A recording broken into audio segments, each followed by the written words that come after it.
Orang asing soalnya dia ngobrolnya. Itu Dia kan beli karena lo. nilai plus juga buat kita. Cewek tuh cowok tuh. Ada deh. Besar kecilnya pendapatan lo tuh tergantung kemauan diri lo. Betul, Pak. Kalau Yang lo pengaruhin kita diri kita sendiri itu benar. Artinya Kalau kita rajin, yang kita dapat itu pasti lebih. Betul. Jadi kita ngobrol banyak ya.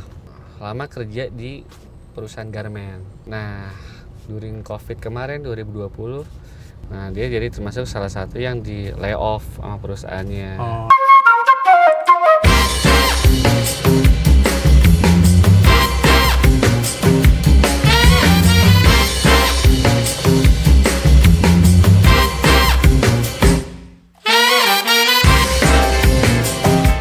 Sebenarnya kan kita sukses atau nggak sukses yang menentukan ujungnya kita sendiri. Iya. Gitu. Jadi kita mau, kalau kita males ya mungkin ya hidup kita gitu-gitu aja ya. Tapi kalau kita fight, kita mikir kreatif, kita selalu cari opportunity gitu kan. Nah itu nanti ya ujung-ujungnya Allah juga yang bukakan pintunya kan. Yes, itu udah jelas sih ya. Kalau kita nggak mau merubah diri kita, ya maka Allah juga akan merubahnya. Betul. Gitu kan. Ayatnya gue lupa itu. Iya, sama gue juga lupa. Gue lupa tuh ayatnya itu. Nah itu kan. Nah Dedi tuh Idol mungkin inget. Oh Idol ada. Dia Al-Fatihah aja lupa bro. Masya Allah. Nah jadi intinya tadi si Dedi ini nggak cuma semangat, tapi dia juga cerdik menurut gue. Oh gitu. Dia cerdik menganalisa tempat-tempat atau lokasi-lokasi yang tempat dia jualan. Oh. Gitu ya, misalkan tempat sekolah. Oh anak sekolah ini di sekolah ini jam istirahatnya jam berapa gitu kan. Dia samperin.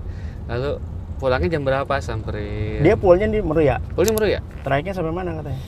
Sampai Pluit. Wow. Nah, Pluit, abis Pluit tembus tembak lagi ke Cengkareng. Wow, itu jauh banget sih. Wah jauh itu. Dan panas. 10 kilo. Tadi gue cek Google Maps dari Meruya ke Pluit 10 kilo. Oke. Dan si untungnya kan kita punya electric bike ya. Itu kan bisa 30 kilo range baterainya gitu kan. Jadi dia nggak yang goes juga sih. Oh iya ya, bisa ini ya. Gas. Tapi gitu. Berarti ini buat vendor sunscreen bisa kali ya masuk. Sunscreen. Mungkin atau Wes, langsung to the point menyebut merek. Masuk. Hadiah untuk driver berprestasi dapat sunscreen. Bisa. Iya. Terus apa lagi, Bro? Anaknya umur berapa? Wah, tadi kan sempat gue nanya. Nggak sempat ngobrol ya? Nggak sempat tanya. Kurang lebih sih katanya sekitaran SD. Umurnya 34 sih Dedi ini. 34. Oke. Terus suka dukanya apa yang duka dulu deh? Apa kali pernah mogok, pernah dibegal atau apa? Dukanya itu dicerita tadi paling banyak adalah dipalakin sama ormas. Dipalakin? Iya, jadi kan dia kan jualannya pinggir jalan gitu kan, jualnya pinggir jalan. Kadang depan sekolah, depan rumah sakit, depan apa. Nah, ada beberapa daerah yang ada ormasnya, warga itulah, macam-macam lah. Gak cuma satu ternyata bro. Dia pernah satu tempat itu mintain uang sama 4 ormas. Ormas. Langsung.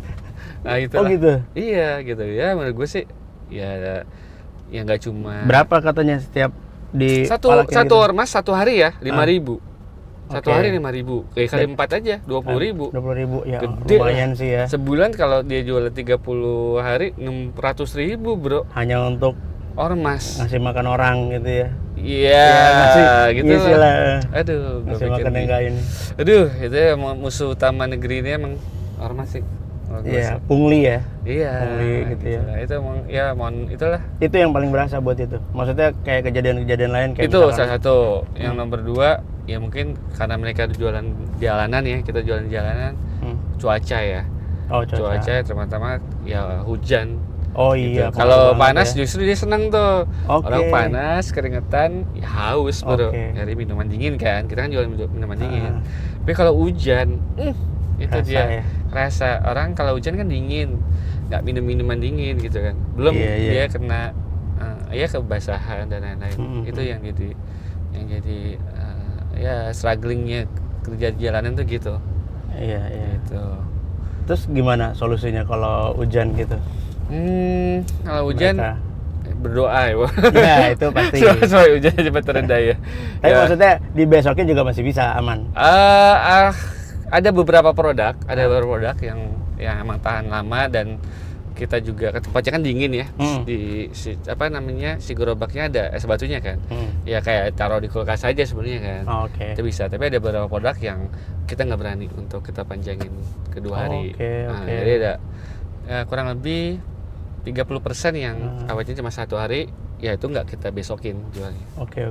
Ini gue jadi penasaran sama quality controlnya sih.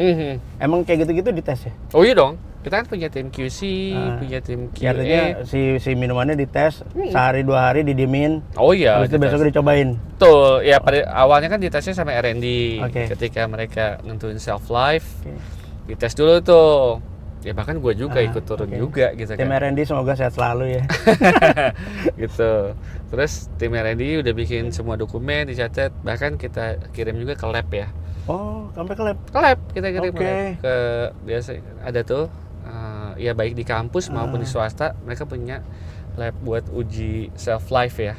Kandungan mikroba dan lain-lain gitu. Nah, gue baru tahu nih sampai di Seniat itu dikirim ke lab, berarti emang seserius itu ya. Oh iya dong, kita kan bergerak di industri F&B, udah pasti kan yang konsumen kita beli, mereka konsumsi itu kan masuk ke dalam tubuh mereka ya. Iya. Gitu. Jadi ya harus make sure lah apa yang kita jual ke mereka konsumsi itu tidak berbahaya buat tubuh mereka.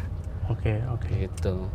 Terus untuk dukanya selain pungli akamsi, ormas, terus cuaca, apa lagi? Apa mungkin ya kecelakaan mungkin? Oh iya, dia cerita tadi itu. Apa dia baru berapa bulan kemarin ditabrak motor. Ditabrak motor. Jadi habis pulang jualan, udah mau deket pul, katanya dekat sini. Ada motor nabrak kenceng, bung. Gerobaknya kebalik gitu kan, dia jatuh, handphonenya kelempar, dia ambil orang handphonenya. Astagfirullah. Welcome to Jakarta. Iya. Gitu. Itu straight way to hell tuh ya kan. Udah ada kena musibah, diambil ya. lagi gitu. Itulah ya. Udah jatuh ketimpa tangga. Itulah salah satunya. Itu baru berapa bulan lalu tuh? Baru berapa bulan lalu dia. Makanya tadi motivasinya gue pengen ngejar omset 45 juta Pak sebulan, karena udah dapat poin terus dapat emas gitu kan. Dia mau tukerin ya. Nah sekarang yang dia udah dapat apa nih?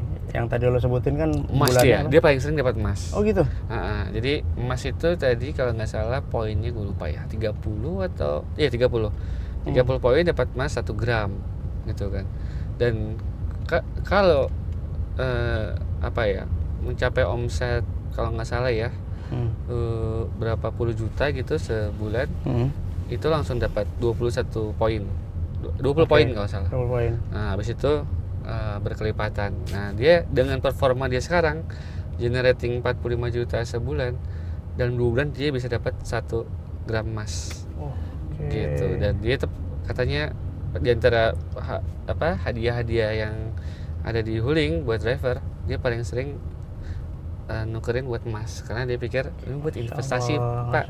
Nah, harganya emas naik terus. Menurut gua pinter. Dia nggak baca ini juga ya. Makanya gua bilang pinter, nggak heran nih anak best performance. Dan ketika dia make money, dia juga nggak spend it gitu kan. Dia think about future gitu kan. Beli emas. Itu sih kekuatan purpose ya menurut gue. Yes, benar. Artinya dia udah punya tujuan mau ngapain. Benar. Jadi itu yang menggerakkan dia untuk kayaknya nggak pernah capek gitu. Yes, pengen maju lah intinya dia. Iya. Ya gue kebayang ya. Rumah dia di mana, lo sempat tanya nggak? Rawabelong. Oke, Rawabelong, terus Pul Meruya, langsung ke Pluit. Jadi dia berangkat dari rumah tuh jam 6 lah kurang lebih. Jam 6. Ke rumah 6 sampai Pul kan Rawabelong Meruya dekat ya, 6:30. Sarapan, ganti-ganti baju, bersih-bersih gerobaknya. 7:30 jalan ke Pluit. 1 jam lah kurang lebih kata dia ke Pluit. Dan itu nggak bisa ngebut lagi kan? Nggak bisa ngebut gitu. Iya, nikmatin aja gitu kan. Ini sekitaran berapa ya? Dia ada libur hari apa? Nah, gila sih Dedi, karena dia ngejar revenue. Jangan bilang nggak ada libur. Dia nggak ngambil libur. Sebenarnya kan kita. Tapi dikasih. Kasih lah. Seminggu berapa kali? Seminggu bisa 1, bisa 2 lah. Oh, boleh 2 kali? Boleh. Dia nggak ngambil? Nggak ngambil. Dia pengen terus jualan, Pak. Gue pengen jualan selama gue masih kuat, gue itu. Karena dia ngejar umur itu kan. Iya. Dia bilang, di September ini udah 90%. Dia bilang, kayaknya Oktober ini dia udah dapat umroh. Oh gitu? Wah, Masya Allah ya. Orang kalau mendapatkan sesuatu dari hasil perjuangan tuh kayaknya lebih dapat ininya sih. Oh iya. Lebih dapat apa ya? Puasnya. Iya, puasnya, merindingnya gitu. Puasnya, bangganya, ya bersyukurnya lah. Nah, kalau lo ngelihat orang-orang kayak gini, Po, gitu, ya ini kan pasti udah, insya Allah termasuk jihad ya. Jihad buat keluarganya kan. Yes. Kan dia berjuang buat anak istrinya gitu. Nah, menurut lo nih, Dedi ini akan selalu begini atau ya dia kan sekarang udah achievementnya udah bagus nih, performance-nya gitu kan. Dia juga udah dapat beberapa emas gitu. Pernah nggak kepikiran dia akan nanti someday gua akan buka usaha sendiri gitu? Oke. Jadi sebelum dia digabung di Haus Keliling, dia sempat jualan es juga sendiri, bro. Jualan es? Iya, dia sempat cerita. Nah, dia ngomong sih es cekek kayaknya sih, es cekek. Es cekek. Ya mungkin waktu itu lagi belajar ya, pertama kali usahanya dia gitu kan.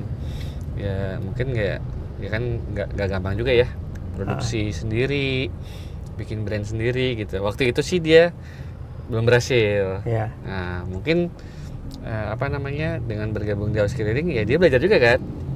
Belajar jualan dan lain-lain gitu kan. Ya mungkin kalau menurut gue sih bagus juga sih kalau misalkan someday dia udah siap ngumpulin modal, udah belajar ilmu cara jualan, gimana cara produksi produk gitu kan.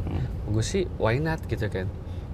Iya, kalau menurut gue artinya ya setiap orang kan punya mimpinya masing-masing gitu. Dan menurut gue sih ya dia harus kejar itu gitu. Jadiin yang sekarang ini ya batu lompatan untuk menuju sukses ke depannya gitu. Berarti didukung ya? Oh iya dong. Kan gue juga sama. Gue kan dulu juga pernah kerja pernah jadi dosen gitu kan. Tapi ya itu bukan tujuan akhir gue kan gitu. Jadi itu tempat gue belajar, tempat jadi batu lompatan, dan kalau ada orang yang kayak gitu juga di tempat gue, ya why not gitu kan. Sangat mendukung lah. Ya, karena kan ya ada beberapa perusahaan kan kalau udah ngelihat ada pegawainya achievementnya bagus, performance-nya bagus ya, mau keluar tuh atau dia mau usaha tuh ya banyak lah ininya gitu. Karena pemimpinnya tuh sayang gitu. Oh, iya kalau sayang sih sayang. Artinya gini, tapi kan gini, ini kalau kata orang dulu ya, bukan orang dulu sih. Cinta itu tidak harus memiliki. Sayang itu tidak harus memiliki. Sayang itu means ya you have to let them choose what they happy. Itu sih katanya. Iya. Gitu. Atau itu hiburan aja tuh kalau waktu kita pacaran sama orang dulu, terus putus. Teman-teman kita ngomong, you have to let her go just to make her happy. Oh iya, mungkin itu kali. Iya, kalau sayang lo harus biarkan dia bahagia kan. Iya. Ngomong aja cerita gampang. Kurang lebih sama lah. Gue juga di kerjaan juga gitu sih. Gimana kan ujung-ujungnya Nah, dia pernah cerita itu? Oh enggak tadi. Tadi sih belum sempat cerita itu, tapi dia ceritanya sebelum di Haus ini dia sempat jualan es, tapi nggak ngomong panjang sih tadi. Oke. Berarti nggak sempat nanya kira-kira lo mau sampai berapa tahun nih es ini gitu, atau lo mau naik ke, biasanya ada jenjang ininya? Ada. Nah ini yang jadi dia cerita tadi tuh sebelum jadi kan kalau driver yang bagus itu sama manajemen itu diangkat jadi team leader ya namanya. STL, Sales Team Leader, untuk meng-coach teman-teman yang baru gitu kan. Nah dia udah ditawarin, tapi dia nggak mau. Kalau STL itu kan gaji tetap ya. Ya mungkin di atas UMR lah, di atas UMR. Nah kalau dibilang, Pak, gedean gue jadi driver, gue bisa 2 kali UMR. Oh gitu? Iya. Belum itu 2 kali UMR baru income-nya, belum Oke. Bonus-bonusnya itu yang ya dia Tapi, udah tahu triknya cara ngedapetinnya gitu. Tapi memang ada konsekuensi lah ya. Kalau STL kan berarti dia kantor. Fix cost, iya. Dan dia maksudnya dia nggak keliling tiap hari. Enggak, dia nggak keliling tapi dia keliling juga, Iya, tapi nggak jualan. Iya, Dia support timnya. Beda kelilingnya. Support timnya dia. Dan tadi dapat gaji tetap kan. Iya. Kalau ini kan dia ada gaji tetap plus commission kan, yang gede commissionnya kan. Oke, iya. Karena ngitung itu tadi ya salesnya ya. Yes. Berapa dia bisa generate itu. Betul. Oke. Jadi dia udah pernah ditawarin. Udah. Cerita juga. Jadi setengah tahun lalu, awal tahun dia bilang, gua nggak mau pak, gedean di sini pak. Dia bilang. Pinter dia bang si siapa namanya. Apa jenjang karirnya kalau dari driver nih kali buat teman-teman yang lagi cari biasanya gitu. Itu dari driver jadi STL tuh namanya, sales team leader. Udah gitu. Apa yang dibutuhkan dari driver menjadi STL tuh apa? Pasti jam terbang ya. Jam terbang, pengalaman, terus ya performance dia selama jadi driver gitu. Solving problem di lapangan juga pasti ya. Pasti gitu kan. Terus ya udah tahu titik-titik lokasi jagus yang jualan gitu kan. Nah, kalau di DSL, bagus DSL biasanya jadi semacam pool manager gitulah. Pool manager. Semacam pool manager. Nah, habis pool manager ya ada lagi namanya regional manager, tapi sekarang belum posisi itu. Karena kan masih dikit ya, poolnya masih 25. Tapi nanti habis pool manager ada posisi regional manager tuh. Regional manager baru akan report sama kepala divisi hauling, kepala divisi hauling, baru sama COO tuh, si Dama tuh, Chief Operation Chief Operational Officer. Gitu. Nah, ini sih buat teman-teman driver ya, gue jadi penasaran karena lo tiba-tiba riding sama Dedi. Apa sih yang dibutuhkan driver hauling, maksudnya untuk mereka bisa untuk bisa berkembang nih. Ini yang sudah jadi nih, yang sudah di driver gitu kan. Ya tentu semua orang nggak mau stuck di posisi itu dong gitu kan. Mereka pengen ada jenjang karir. Nah, apa yang dibutuhkan gitu loh? Apakah banyak baca kah? Apakah belajar melihat kondisi lapangan atau gimana? Kalau di kita sih sebenarnya lebih kepada performance di lapangan ya. Itu gimana dia bisa, satu udah pasti tertib administrasi ya. Iya, udah pasti kan tiap driver yang keliling itu kan paginya bawa berapa, dapat uang sales berapa, kalau ada yang nggak laku kan harus lapor kan berapa. Nah itu kan harus dilaporkan kan ke manajemen. Ya akan dicek juga selama ini dia jujur gak gitu kan, selama ini dia tertib administrasi gak gitu kan. Itu kan record juga buat dia kan. Gitu. Udah gitu ya tadi kemampuan solving problem di lapangan, gimana tadi tuh dia menghandle ya ormas-ormas itu gitu kan. Ya, terus gimana reportingnya ke pool kan, kadang-kadang sebenarnya kalau ada titik yang bagus itu dari manajemen juga akan support untuk ya bayar lapaknya lah istilahnya gitu kan. Nah gimana dia bisa berkomunikasi sama tim pool untuk dapat lokasi yang bagus gitu.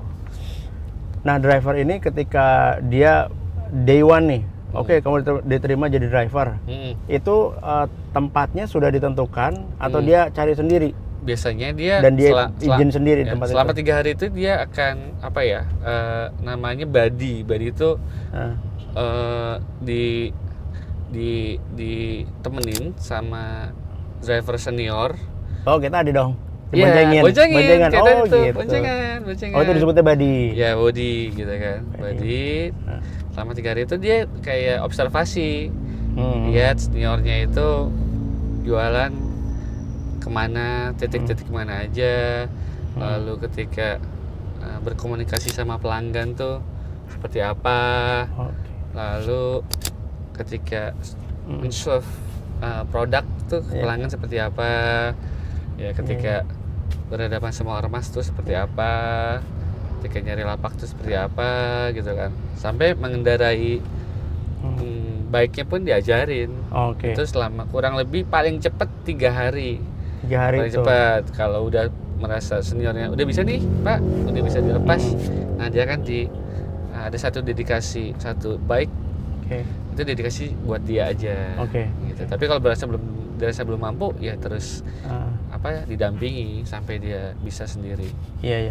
Nah terus terkait kayak misalkan how to serve ya, bagaimana melayani pembeli gitu kan, itu kan kayaknya ada teknik-tekniknya tuh, baik public speakingnya, terus bagaimana bisa meraih sisi emosional pelanggan, itu kayak gitu-gitu diajarin ada. Kebetulan kan kepala sales division holding ini si Pak Yayan namanya, dia kan lama ya jadi professional sales di perusahaan FMCG. Jadi in term of motivation, sales motivation, lalu dia gitu communication skill dia punya gitu, dan dia tiap kali dia datang pool, nah ada briefing pagi tuh, kayak upacara pagi lah. Nah itu isinya ya itu sales motivation, motivasi pagi, apa namanya, transfer knowledge, sales skills, dan lain-lain, itu semuanya dilakukan situ. Nah tapi kalau workshopnya ada? Workshopnya misalkan ya itu how to deal with pelanggan gitu. Ada juga. Itu ilmu banget ya, berarti untuk jadi driver Wuling itu nggak hanya sekedar tiap hari jualan, tapi dia bisa ikut kelas-kelas kayak gitu. Pasti dong, pasti belajar dong. Nanti kan saya kira manajemen tugasnya tadi mensupport supaya teman-teman di lapangan ini bisa well perform. Gue jadi tertarik untuk ngobrol lagi tentang driver yang berikutnya. Tertarik jadi driver juga nggak apa-apa bro, nambah-nambah. Body ya. Iya. Body ya? Nambah-nambah income lumayan itu. Iya. Bisa dapat. Boleh nanti cabang New Zealand. Gunung Sahara tadi gue bilang aja. Oh iya Gunung Sahara. Bisa dapat 2 kali UMR. Lumayan banget. Siap. Bro, udah sampai nih. Nanti kita lanjut lagi ngobrolnya. Mau mana nih? Gue udah meeting lagi bro, jam 5. Gue minta anterin Idol balik ya. Boleh. Lo kan meeting di kantor kan? Yes. Oke. Siap, thank you banget. Ketemu lagi bro. Thank you bro. Yuk. Sharing-sharingnya. Duh. Iya pak. Duluan nih gue ya. Siap pak. Assalamualaikum.